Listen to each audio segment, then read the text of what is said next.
आशा करता हूं आप सब बहुत अच्छे होंगे। मेरा नाम है सिद्धांत अग्निहोत्री। स्टडी ग्लोस पे आपका बहुत बहुत स्वागत है। उस्मान हादी, मैं यार था नहीं 4 दिन से, तो अभी आया हूं। मैं उड़ीसा गया था, जगन्नाथपुरी जय जगन्नाथ दर्शन किए और उस दौरान बहुत ख़तरनाक खबर आई।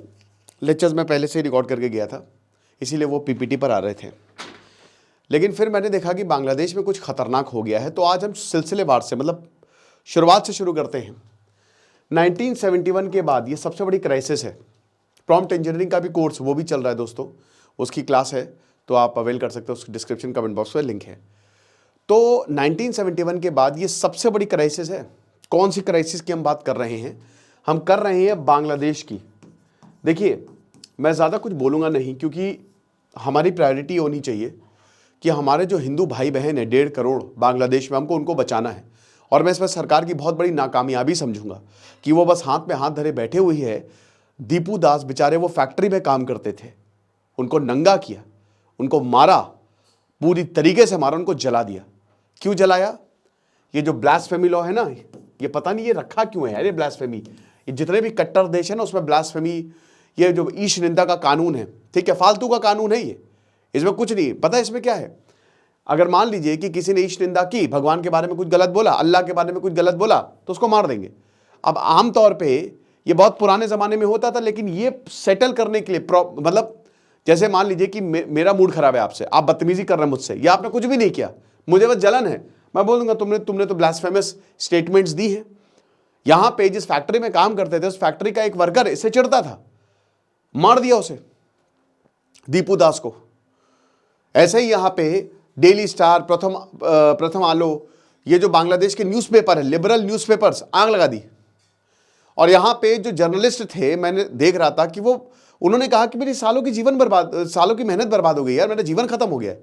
मैंने इतने मतलब लंबे समय से मैंने इस न्यूज़पेपर को बनाया, लोगों तक मैंने इंफॉर्मेशन पहुंचाई, और ये बोलते बोलते वो रोने लगते हैं। कुछ तो भाई आग लगा दी और अंदर थे बिल्डिंग के, ये तो अच्छा हुआ। और वो बोल रहे, चिल्ला रहे हैं कि तुम मार रहे हो मुझे वापस आने दो, मैं सांस नहीं ले पा रहा हूं। लेकिन इनको कोई फर्क नहीं पड़ रहा है। वहशी दरिंदे हैं यार ये सब, राक्षस से भी बड़े गए गुजरे। उस्मान है कौन? ये हादी, ठीक है, ये तो भाई चलो अब मरा, कब का मर जाना चाहिए था इसे। ये 32 साल का है, और ये जो आदमी है ये एंटी इंडिया है, गजब एंटी इंडिया है। इसने ग्रेटर बांग्लादेश का मैप निकाला, उसमें झारखंड हो गया, उड़ीसा हो गया, बंगाल हो गया, ये सब बांग्लादेश का पार्ट दिखाया। आप समझ रहे हैं भाई, बांग्लादेश कौन है? बंगाल से निकला है, कट के निकला है। वहां पे बंगाली मुस्लिम्स रहते हैं। आपको तो हमारे साथ अच्छे से, क्योंकि आप यहीं से निकले हो। कजूर इस्लाम जो हैं, उनके बगल में इसको दफनाया गया है, हादी को। 32 साल का था, इनकलाब मंच का लीडर था। लेकिन दोस्तों बात इतनी बड़ी नहीं है। बात यह है कि 12 दिसंबर को यह अनाउंस होता है कि 12 फरवरी को, यानी कि आज से 2 महीने बाद से इलेक्शन होंगे बांग्लादेश में। अब आपको पता है कि जुलाई से जब क्रांति हुई, अभी तक कुछ हुआ नहीं है बांग्लादेश में, अब जाके इलेक्शन की अनाउंसमेंट हुई है। तो जब इलेक्शन की अनाउंसमेंट हुई, और यही जो आदमी है ना, ये जो 5 जुलाई को रेवोल्यूशन हुआ था, उसमें ये लीड में था, ठीक है। ये बहुत एंटी इंडिया, ये कहता है कि भारत 2 कौड़ी का देश है, इसने शेख हसीना को जो है वो छुपा के रखा है, और शेख हसीना को वापस भेजो। अब क्या हुआ कि जैसे ही इलेक्शन अनाउंस हुआ, तो ये ढाका 8 में रहता था, और वहां पे ही ये प्रोमिनेंट कैंडिडेट माना जा रहा था। लेकिन किसी पार्टी से नहीं लड़ रहा था, ये इंडिपेंडेंट लड़ रहा था, ये निर्दलीय था। और आप इसके पॉडकास्ट देखेंगे, इसके इंटरव्यूज देखेंगे, तो बहुत ज़्यादा ये एंटी इंडिया, मतलब भारत के खिलाफ इतनी ज़्यादा अंदर तक नफरत। इनको ये नहीं पता कि निकले यहीं से, भारत से ही निकले हैं ये, इनके रूट्स यहीं पे ही हैं।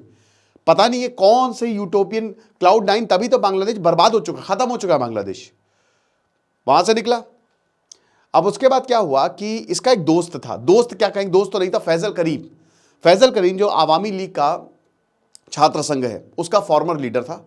मुझे लगता है ये पर्सनल दुश्मनी है, दैट्स व्हाट आई फील, ठीक है। तो अब क्या हुआ कि उसने, फैजल करीम ने अपनी गर्लफ्रेंड से बोला था कि मैं कुछ ऐसा करने वाला हूं ना कि पूरा बांग्लादेश हिल जाएगा, और वही हुआ।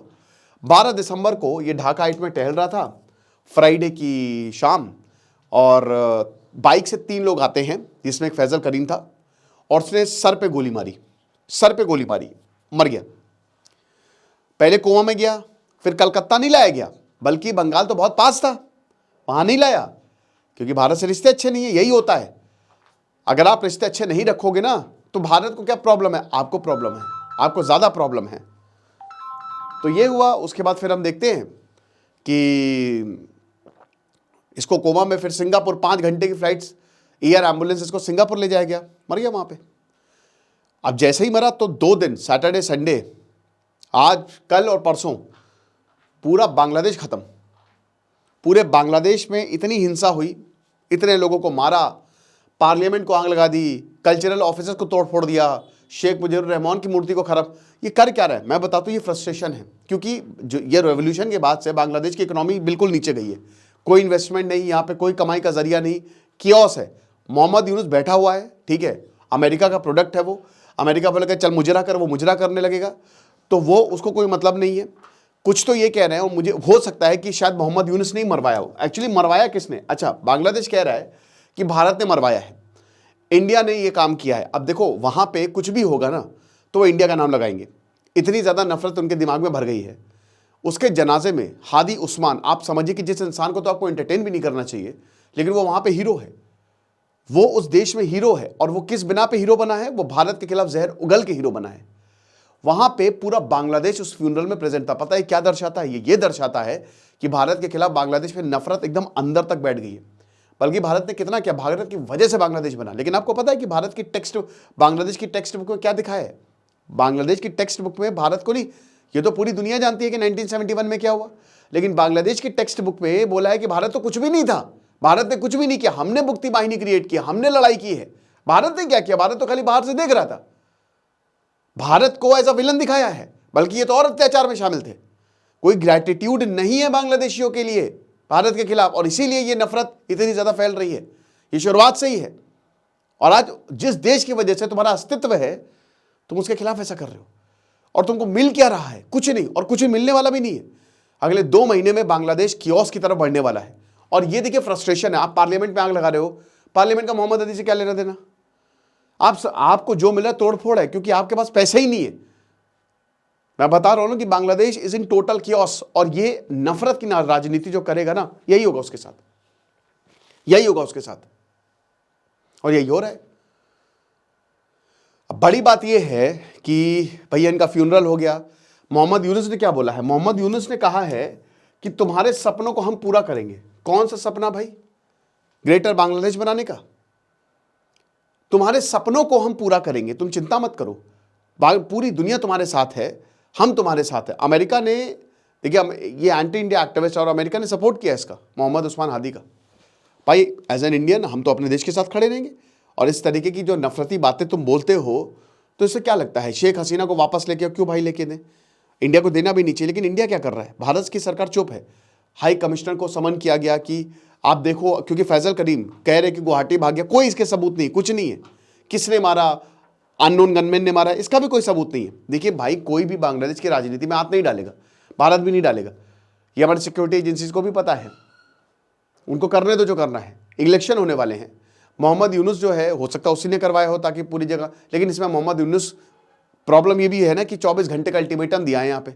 जो एक्सट्रीमिस्ट लीडर है, जमात इसमें शामिल हो सकता है, आईएसआई शामिल हो सकता है यार, बिल्कुल आईएसआई शामिल है, हो सकता है जमातें शामिल हो सकता है, जमात इस्लामी जो है, और ये जितने भी फ्रिंज एलिमेंट्स हैं जो भारत के खिलाफ काम कर रहे हैं, सब एक्टिव है वहां पे।